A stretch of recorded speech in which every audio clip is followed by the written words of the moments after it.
आज हम पढ़ रहे हैं chapter 1 oscillations physics B course का topic energy conservation in simple harmonic oscillation. इसमें हम फाइंड करेंगे पोटेंशियल एनर्जी, काइनेटिक एनर्जी। ठीक है, ऑसिलेटिंग सिस्टम की पोटेंशियल, काइनेटिक और इनका टोटल निकालना है। तो प्रूव हमने ये करना है कि एनर्जी पोटेंशियल और काइनेटिक के दरमियान ऑसिलेट होती रहती है, लेकिन इसका टोटल कांस्टेंट रहता है। तो सबसे पहले हम पिछले टॉपिक में जो हमने इक्वेशन ड्राइव की थी डिस्प्लेसमेंट के लिए, ब्लॉक की डिस्प्लेसमेंट जो ऑसिलेट करता है, और वेलोसिटी के लिए, वो हमने लिख दिया यहाँ पे। अब हम पहले स्टेप में पोटेंशियल एनर्जी फाइंड करेंगे। ये होती है इलास्टिक पोटेंशियल एनर्जी। फर्ज कर एक फोर्स F लग रही है जो ब्लॉक को मूव कर देती है, अप्लाइड फोर्स, उससे ब्लॉक मूव हो जाएगा। और हमने वर्क फाइंड करना है। जब ब्लॉक मूव होगा तो उस पर रिस्टोरिंग फोर्स लगेगी -kx। ठीक है, ये फिगर आपको नज़र आ रही है, इसमें ये रिस्टोरिंग फोर्स है -kx। तो हमने पहले स्टेप में वर्क फाइंड करना है। वर्क इक्वल होगा फोर्स के इंटीग्रेशन डिस्प्लेसमेंट के लिहाज से फ्रॉम 0 to x।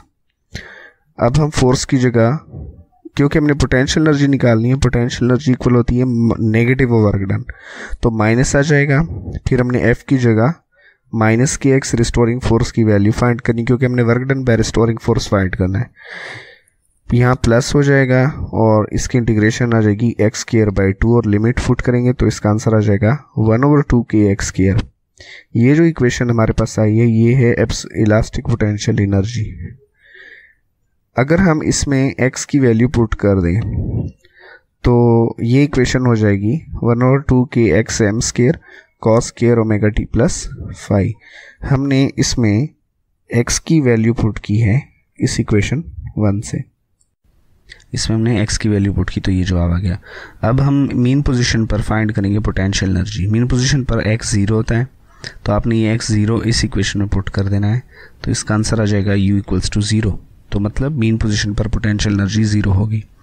एक्सट्रीम पर फाइंड करने के लिए हम x की वैल्यू पुट करेंगे xm। तो जब xm पुट करेंगे इस इक्वेशन में तो ये हो जाएगी पोटेंशियल एनर्जी 1/2kxm²।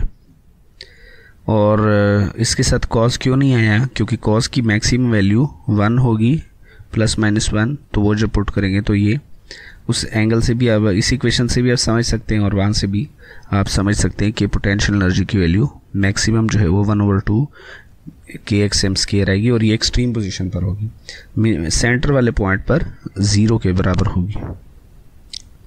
अब हम काइनेटिक एनर्जी फाइंड करेंगे। काइनेटिक एनर्जी का फार्मूला है 1/2mv²। वेलोसिटी की वैल्यू हमने पुट कर दी यहाँ पे, तो ये हमने पिछले टॉपिक में ड्राइव की हुई है वेलोसिटी मास स्प्रिंग सिस्टम के लिए। तो इसकी इक्वेशन आ जाएगी 1/2m² xm² sin² ωt + phi। इसमें ये जो m⍵² है, इसको हम k के बराबर पुट करेंगे, क्योंकि हमने पीछे टॉपिक में पढ़ा है कि ω² होता है k/m। हमने इसको पुट किया था तो k बराबर हो जाएगा m⍵²। तो एंड में जाके हम इसको k पुट करेंगे नेक्स्ट स्टेप में। Kinetic energy also oscillate with time, it is maximum for maximum value of sin ωt + phi which is 1। तो हम दो जगह निकालेंगे, एक्सट्रीम पर, वहाँ पर वेलोसिटी 0 होती है, ब्लॉक रुक जाता है, इसलिए काइनेटिक 0 होगी। ये इसी पहली इक्वेशन पुट करनी। और मीन पोजीशन पर वेलोसिटी मैक्सिमम होती है, काइनेटिक एनर्जी भी मैक्सिमम होगी, लेकिन कितनी होगी उसके लिए आपने ये जो इक्वेशन है इसमें साइन की जगह 1 पुट करना है और m⍵² की जगह k पुट करेंगे तो हमारे पास ये इक्वेशन आ जाएगी। तो 1/2kxm²। टोटल एनर्जी निकालने के लिए हम पोटेंशियल और काइनेटिक का सम ले लेते हैं। तो पोटेंशियल की वैल्यू भी लिखें, काइनेटिक की भी लिखें और इसका सम लें, ये कॉमन आ जाएगा। और ब्रैकेट में cos² + sin² आ जाएगा, जो कि 1 के बराबर होता है। तो इस तरह ये इक्वेशन आ जाएगी, यहाँ 1 आ जाएगा और टोटल एनर्जी भी 1/2kxm² आ जाएगी। तो हमने यहाँ से क्या कंक्लूजन लिया, Energy of harmonic oscillator oscillates between kinetic energy and potential energy.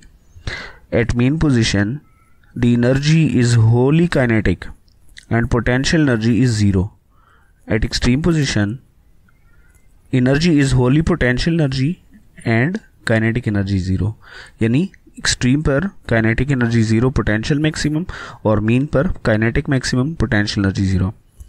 और इनके दरमियान, in between mean position and extreme position, at any displacement from mean position, energy is partly kinetic energy and partly potential energy, but total energy remains constant.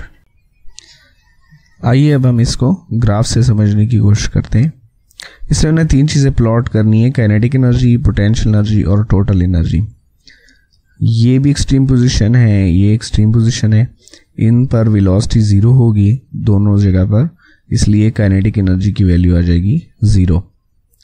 और mean position पर kinetic energy होगी maximum. और potential energy extreme position पर maximum होगी दोनों sides पे, और central equilibrium point या मीन पोजीशन पर मिनिमम यानी 0 होगी. इनका टोटल हर पॉइंट पर एक जैसा रहेगा. इससे रिजल्ट ये निकला कि काइनेटिक और पोटेंशियल आपस में इंटरचेंज होती रहती हैं, लेकिन इनका टोटल कांस्टेंट रहता है. और अब इस ग्राफ को देखें, ये जो येलो लाइन है ये काइनेटिक एनर्जी को जाहिर कर रही है और ग्रीन लाइन पोटेंशियल एनर्जी को जाहिर कर रही है. तो आप देखें कि ग्रीन लाइन किनारों पर इसकी हाइट ज़्यादा है, यानी पोटेंशियल एनर्जी एक्सट्रीम पोजीशंस पर मैक्सिमम, और काइनेटिक एनर्जी सेंटर में ज़्यादा है ग्राफ की हाइट. तो इसका मतलब काइनेटिक एनर्जी मीन पोजीशन पर मैक्सिमम होगी. लेकिन जो टोटल एनर्जी है उसकी लाइन स्ट्रेट है, यानी वो पूरे प्रोसेस में चेंज नहीं होती. उसके इन दोनों का सम हर पॉइंट पर सेम रहेगा. तो यहाँ पर ये टॉपिक आज का कंप्लीट हो जाता है.